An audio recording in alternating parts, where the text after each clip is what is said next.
Why do we call our show World at War? After all, the Russian war in Ukraine that has dominated the headlines in the last 5 months is essentially a European war, or at best, it is a proxy war between the NATO led by the United States of America and Russia. The Western nations have described this war as Vladimir Putin's aggression to revive the Soviet Empire, while Moscow, through its state propaganda, has claimed that its special operation, as it describes the Ukrainian war, is about pushing back the eastern frontiers of NATO. But this show is not just about Russia and Ukraine. As we speak, there are a total of 26 active conflicts spread across continents that are simmering away and consuming human lives.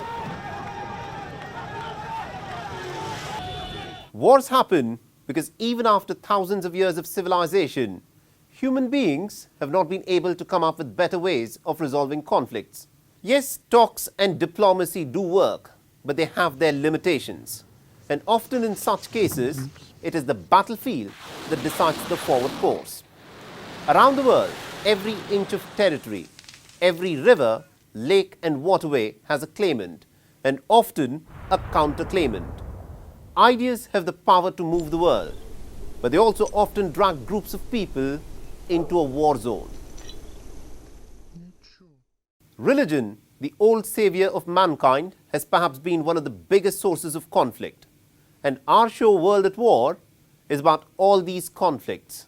It is not limited to any one continent, but explores the why question behind the many conflicts that are tearing our world apart.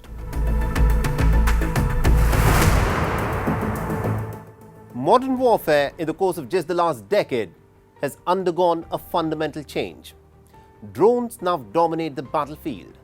Combined with artificial intelligence, the possibility of drones carrying out surveillance, target tracking, and weapons delivery are almost limitless. Unlike traditional Air Force assets, drones don't always need an airfield and lots of infrastructure to launch. And unlike missiles, drones can hover and gain time for situational awareness in the battlefield before firing a weapon. Now, as a concept, a drone or an unmanned aerial vehicle is fairly simple. But in modern warfare, these unmanned aerial vehicles can execute attacks with devastating efficiency. In the ongoing Russia-Ukraine war, Russia began its operations with an attempted siege of Kiev with a 40-mile-long convoy of tanks and armor. Kremlin's intention was to overrun the Ukrainian capital in a matter of days. But instead, Russia was in for a rude shock. The onslaught by the 40-mile-long convoy of tanks and logistical vehicles was blunted by the Ukrainian defense with the help of drones. The Turkish-made Bayraktar TB2 drones provided the Ukrainian defenders with enough stealth, maneuverability and firepower to bog down the lumbering Russian armor.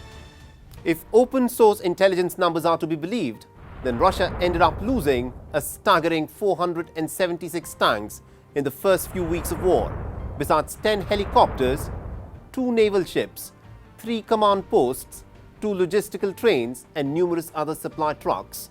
The Aero-Rozvedka units who operated the drones in the defense of Kiev relied on small teams, thermal imaging cameras, drones that dropped ammunition that was as small as 1.5 kilograms to ambush the Russian troops at night. The siege of Kiev turned into an embarrassment for Russia.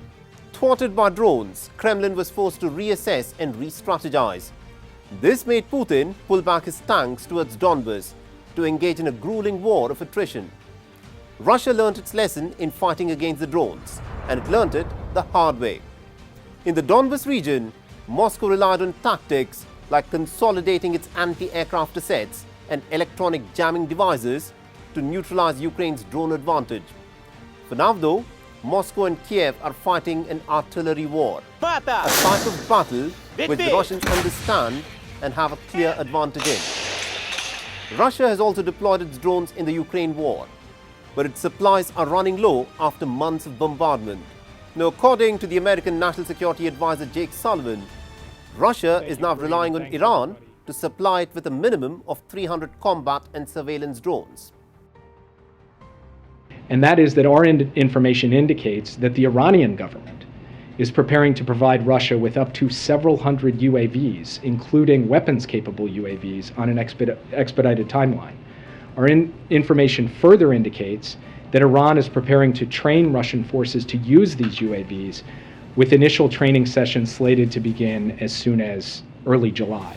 For decades, Iran has developed its drone technology. It has supplied its drones to the Hezbollah to use against Israel, to the Houthis to strike targets against Saudi Arabia and the United Arab Emirates, and to the Shiite militia in Iraq who struck Iraqi and American targets. In the Nagorno-Karabakh war between Armenia and Azerbaijan in 2020, drones played a decisive role in determining the victor. Armenia had inherited the Tochka and the Scud missiles from the Soviet Union. In 2016, it purchased the Iskander missiles from Russia, besides the Chinese-made WM-80 multiple launch rocket systems. In contrast, Azerbaijan used its oil and gas wealth to acquire the Israeli Lora ballistic missiles. From Turkey, it purchased the Bayraktar TB2 drones. From Israel, it purchased the Kamikaze drones, including the Harp, Orbiter and Sky Striker UAVs. More than any other war, the Nagorno-Karabakh conflict highlighted the advantages that drones bring to a battlefield. Azerbaijani drones allowed them to dominate the skies. They enabled Azerbaijani forces to locate, track and strike down targets with precise hits far beyond the front lines. Israel has one of the largest arsenals of combat drones in the Middle East and regularly uses drones to strike targets deep inside the Palestinian territories. Ethiopia, in its civil war in the Tigray province, has extensively bombed targets using the Turkish Bayraktar TB2 drones. General Khalifa Haftar was supplied Chinese-manufactured drones by the United Arab Emirates to be deployed in the battlefields of Libya's civil war. The United States, the pioneer in using combat drones, regularly bombed targets in Afghanistan and Pakistan using its bluntly named MQ-1 Predator drone. In 2020, the United States is widely believed to have used its Reaper drone to assassinate the top Iranian general Qasem Soleimani at the Baghdad airport in January 2020. As of now, Russia is widely believed to be a decade behind the United States in terms of drone technology. It is this chink in the Russian defense that Ukraine wishes to exploit to turn the war around. Along with drones, electronic warfare has assumed a whole new significance. This is the art and science of locating enemy forces by electronic signals that they send out and then isolating them by jamming their communications. As of 2022, an estimated 100 countries and non-state actors have access to armed drones. Very soon, drones are expected to operate as a swarm to stage simultaneous multi-directional attacks to take down human defenders. Advancements in AI will turn drone swarms into unstoppable fighting machines. The concept of a drone swarm is still futuristic, but the age of drones is well and truly upon us. WION is now available in your country. Download the app now and get all the news on the move.